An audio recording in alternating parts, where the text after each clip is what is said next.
Hello friends, CTET set D question 21 से 30 तक लिया है। इसमें आंसर भी दिए गए हैं व्याख्या सहित। जो पेपर आने वाला है सीटेट का 2026 का सितंबर का, उसके लिए बहुत ही इंपॉर्टेंट है। सीडीपी क्वेश्चन लिए गए हैं। देखते हैं, लॉरेंस कोलबर्ग के सिद्धांत के बारे में निम्नलिखित में से कौन सा कथन सही है। पहला, यह नैतिक तर्क पर संस्कृति और जेंडर के प्रभाव को ध्यान में रखता है। दूसरा, यह बच्चों में नैतिक विकास की प्रगति के सटीक अवस्थाओं को निर्दिष्ट नहीं करता है। तीसरा, यह प्रायोगिक विधियों द्वारा किए गए अध्ययन पर आधारित है। चौथा, यह बच्चों को दुविधात्मक स्थितियां प्रस्तुत करता है। आंसर देखते हैं। इस प्रश्न का सही उत्तर विकल्प 4 है। सही उत्तर का विवरण देखते हैं। लॉरेंस कोलबर्ग का सिद्धांत। कोलबर्ग ने नैतिक विकास का सिद्धांत दिया था।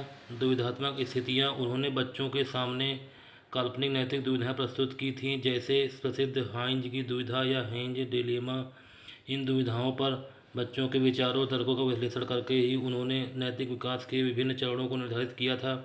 अन्य विकल्प गलत क्यों है? विकल्प एक गलत है। कैरल गिरिगन ने कोलबर्ग की आलोचना की थी क्योंकि उनका सिद्धांत पुरुषों पर केंद्रित था और उन्होंने नैतिक तर्क पर संस्कृति और जेंडर के प्रभाव को नज़रअंदाज कर दिया था। विकल्प दो गलत है। कोलबर्ग के सिद्धांत ने नैतिक विकास की सटीक और स्पष्ट 6 अवस्थाओं को निर्दिष्ट किया है। विकल्प तीन गलत है। यह सिद्धांत प्रयोगात्मक विधियों के बजाय साक्षात्कारों और गुणात्मक कहानियों पर आधारित था। क्वेश्चन 22 देखते हैं। आवेदन ए, प्रत्येक बच्चे को खेलने, प्रयोग करने और अपनी दुनिया की खोज करने के अवसर मिलते हैं। कारण आर, बचपन एक सार्वभौमिक निर्माण है। सही विकल्प चुनना है। 4 ऑप्शन दिए हैं। आंसर देखते हैं। सही विकल्प 4 ए सही, लेकिन आर गलत है। विस्तृत विश्लेषण विश्लेषण देखते हैं। अवगतन ए का विश्लेषण, प्रत्येक बच्चे को खेलने, प्रयोग करने और अपनी दुनिया की खोज करने के अवसर मिलते हैं। बाल विकास के सिद्धांतों के अनुसार बच्चों को अपनी दुनिया को समझने के लिए सक्रिय रूप से अन्वेषण करने में और खेलने और प्रयोग करने के अवसर मिलते हैं। यह कथन बाल केंद्रित शिक्षा शास्त्र और विकास के दृष्टिकोण से सही है।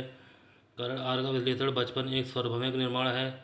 आधुनिक बाल विकास और समाजशास्त्री दृष्टिकोण के अनुसार बचपन एक सामाजिक निर्माण है, न कि सार्वभौमिक निर्माण। अलग अलग संस्कृतियों, सामाजिक आर्थिक पृष्ठभूमियों और ऐतिहासिक समय में बचपन का अनुभव पूरी तरह से अलग होता है। एक अमीर परिवार के बच्चे और एक कामकाजी गरीब परिवार के बच्चे का बचपन एक ऐसा जैसा नहीं होता है, इसलिए कथन गलत है।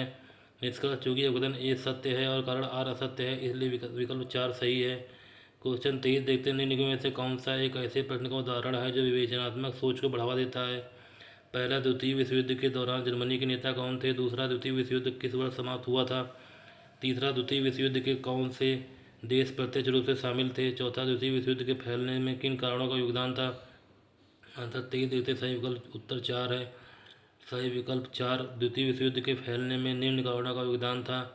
स्पष्टीकरण, विवेचनात्मक सोच। इस प्रकार की सोच में केवल तथ्यों को याद करना काफ़ी नहीं होता है, इसमें गहरे विश्लेषण, कारणों को समझने और विभिन्न पहलुओं का मूल्यांकन करने की आवश्यकता होती है।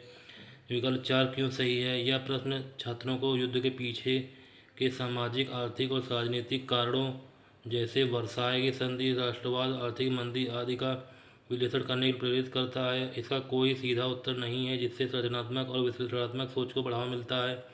अन्य विकल्प क्यों गलत हैं? विकल्प 1, 2, 3 केवल तथ्यात्मक प्रश्न हैं। इनके उत्तर सीधे याददाश्त पर आधारित हैं, जैसे नेता का नाम, वर्ष या देशों के नाम।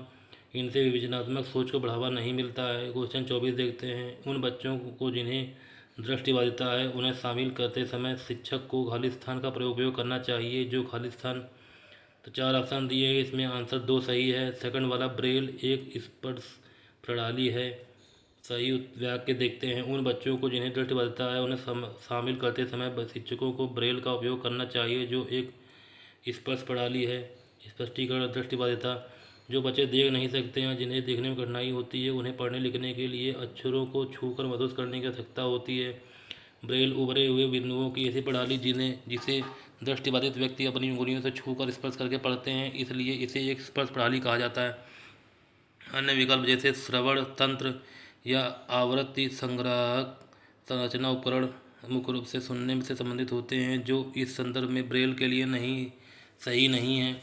क्वेश्चन 25 देखते हैं। आप एक शिक्षक जो अपने छात्रों को आलोचनात्मक और रचनात्मक रूप से सोचने के लिए प्रोत्साहित करना चाहते हैं, निम्नलिखित में से कौन सी रणनीति इस प्रकार के चिंतन को बढ़ावा देने की सबसे अधिक संभावना है? 4 ऑप्शन दिए हैं। पहला है विषय पर व्याख्या देना और छात्रों को विस्तृत नोट प्रदान करना। दूसरा एक परियोजना सौंपना जिसमें छात्रों को किसी विषय पर की जानकारी को याद कर रखना और प्रस्तुत करना हो। तीसरा छात्रों को अपने समाधान खोजने के लिए खुले सिरे वाले प्रश्न प्रदान करना। चौथा छात्रों को ज्ञान का आकलन करने के लिए बहुविकल्पी परीक्षण देना। आंसर 25 से विकल्प 3 सही है। छात्रों को उनके समाधान खोजने के लिए खुले सिरे वाले प्रश्न प्रदान करना। खुले सिरे वाले प्रश्न ऐसे प्रश्नों का कोई एक निश्चित उत्तर नहीं होता है। ये छात्रों को गहराई से सोचने, विभिन्न दृष्टिकोणों का विश्लेषण करने और अपने स्वयं के रचनात्मक समाधान विकसित करने के लिए प्रेरित करते हैं।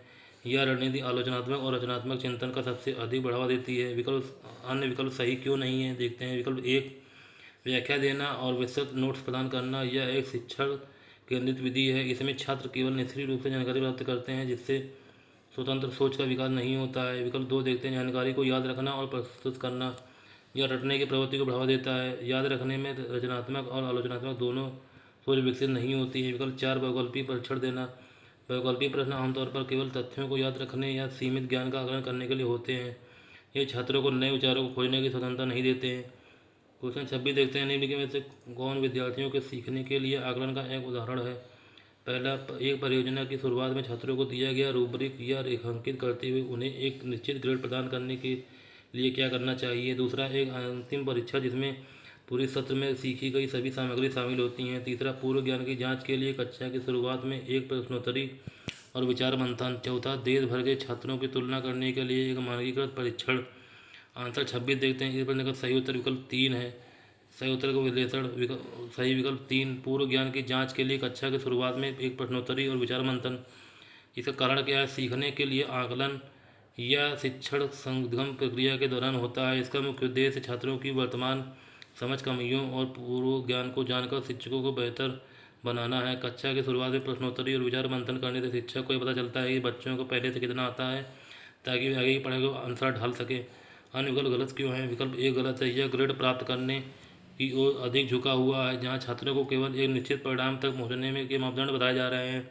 विकल्प 2 गलत है। अंतिम परीक्षा सीखने का आकलन जो सत्र को के अंत में योग्यता और अंकों की जांच के लिए की जाती है। विकल्प 4 गलत है। मानकीकृत परीक्षण छात्रों के आपस में तुलना करने के लिए उपयोग किया जाता है, जो सीखने के में सुधार के लिए नहीं बल्कि मूल्यांकन के लिए होता है।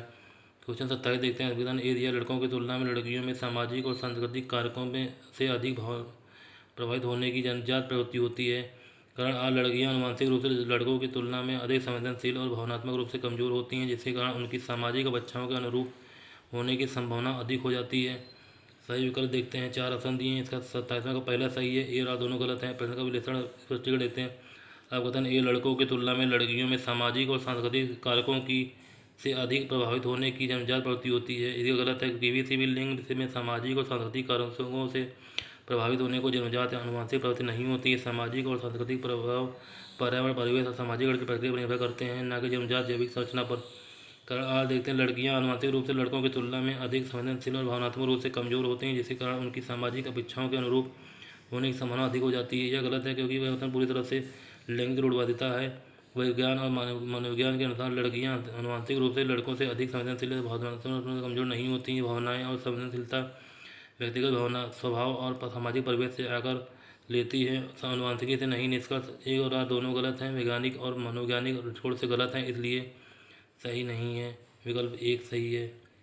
क्वेश्चन 28 देखते हैं। ऑप्शन ए 12 साल की अमाना हर बार डर जाती है जब शिक्षिका उसे ब्लैक बोर्ड पर गणित की समस्या का जवाब देने या हल करने के लिए कहती है, क्योंकि उसे डर है कि शिक्षिका उसे डांटेगी और शर्मिंदा करेगी। कारण आज जब छात्र असुरक्षित और चिंतित महसूस करते हैं तो उनकी शिक्षा पर प्रतिकूल पड़ता है। 4 ऑप्शन दिए हैं। 28वें का सही उत्तर 2 है। ए और आर दोनों सही हैं और ए ई आर सही व्याख्या करता है। अब विश्लेषण देखते हैं। ऑप्शन ए 12 साल की अमाना को ब्लैक बोर्ड पर गणित लिखने हल करने से डरना और शर्मिंदगी महसूस करना एक वास्तविक मनोवैज्ञानिक स्थिति को दर्शाता है। यह कथन बिल्कुल सही है। कारण आज जब छात्र असुरक्षित और चिंतित महसूस करते हैं तो उनके सीखने या शिक्षा पर बुरा प्रतिकूल प्रभाव पड़ता है। यह शैक्षणिक मनोविज्ञान का एक स्थापित तथ्य है, इसलिए कथन भी सही है।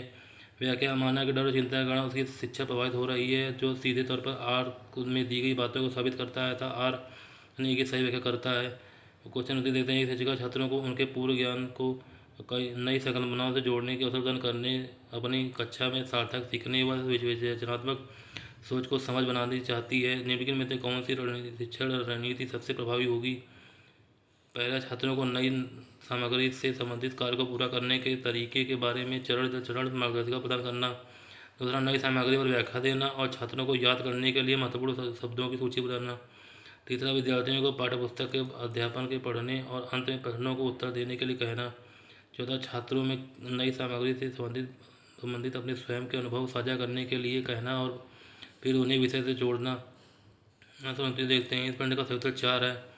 सही उत्तर का स्पष्टीकरण प्रश्न, एक शिक्षिका छात्रों को उनके पूर्व ज्ञान को नई संकल्पनाओं से जोड़ने का अवसर प्रदान करके अपनी कक्षा में सार्थक सीखने और विजनात्मक कार्य को सोच को सक्षम बनाना चाहती है। निम्नलिखित में से कौन सी शिक्षण रणनीति सबसे प्रभावित होगी? विकल्प 4, छात्रों में नई सामग्री से संबंधित अपने स्वयं के अनुभव साझा करने के लिए कहना और फिर उन्हें विषय से जोड़ना। विकल्प क्यों सही है?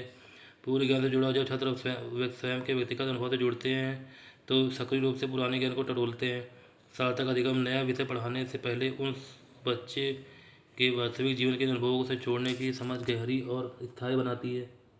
सक्रिय भागीदारी या बाल केंद्रित दृष्टिकोण है जो बच्चों को रटने के बजाय सोचने और चर्चा करने के लिए प्रेरित करता है। अन्य विकल्प क्यों गलत है? विकल्प 1 गलत है। चरण दर चरण मार्गदर्शिका देने से बच्चे सोचे समझे केवल निर्देशों का पालन करते हैं, इससे विवेचनात्मक सोच का विकास नहीं होता है। विकल्प 2 गलत है क्योंकि केवल व्याख्यान देना और शब्दों का याद करने से के लिए कहना रटने की प्रवृत्ति को बढ़ावा देता है जो सार्थक सीखने के खिलाफ है।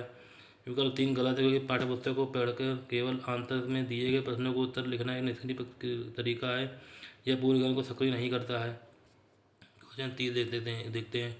एक समवर्ती कक्षा में शिक्षक पहला प्रतिस्पर्धा की भावना को बढ़ावा देकर बच्चों को बेहतर करने के लिए प्रोत्साहित करने की कोशिश करता है। दूसरा, बच्चों में कमियों की पहचान करता है, उनका सही ढंग से नवीनीकरण करता है। तीसरा, अलग अलग शैक्षिक क्षमताओं के आधार पर बच्चों को अलग करता है। चौथा, बच्चों की विभिन्न आवश्यकताओं के अनुरूप पाठ्यचर्चा और शैक्षणिक रणनीतियों को संशोधित करता है। इस प्रश्न का सही विकल्प 4 है। 4 बच्चों की विभिन्न आवश्यकताओं के अनुरूप पाठ्यचर्चा और शैक्षणिक रणनीतियों को संशोधित करता है। स्पष्टीकरण, एक समवर्ती कक्षा वह होती है जहाँ सभी प्रकार के बच्चों को एक साथ समान रूप से शिक्षा दी जाती है। विकल्प 4 क्यों सही है? समवर्ती शिक्षा का मुख्य सिद्धांत लचीलापन है। एक शिक्षक को हर बच्चे की व्यक्तिगत सीखने की गति और ज़रूरत के अनुसार उसे पाठ्यक्रम और पढ़ने के तरीकों में बदलाव करना चाहिए। विकल्प 1 क्यों गलत है? बच्चों के अत्यधिक प्रतिस्पर्धा का बढ़ावा देने से कमज़ोर बच्चों में हीन भावना आ सकती है जो समवर्ती शिक्षा के खिलाफ है। विकल्प 2 क्यों गलत है? बच्चों में केवल कमियां ढूंढना और उससे कमज़ोर मूड जैसे टैग देना बच्चों के आत्मविश्वास को ठेस पहुंचाता है। विकल्प 3 क्यों गलत है? अलग अलग क्षमताओं के आधार पर बच्चों को अलग अलग करना समवर्ती शिक्षा के सिद्धांतों की पूरी तरह से उल्लंघन करता है। तो छात्रों 21 से 30 तक क्वेश्चन करा दिए गए हैं, बहुत ही इंपॉर्टेंट क्वेश्चन है। इसको अगर हम लोग स्पीड तेज़ लगे तो इसको स्लो स्पीड पे करके देख सकते हैं। धन्यवाद।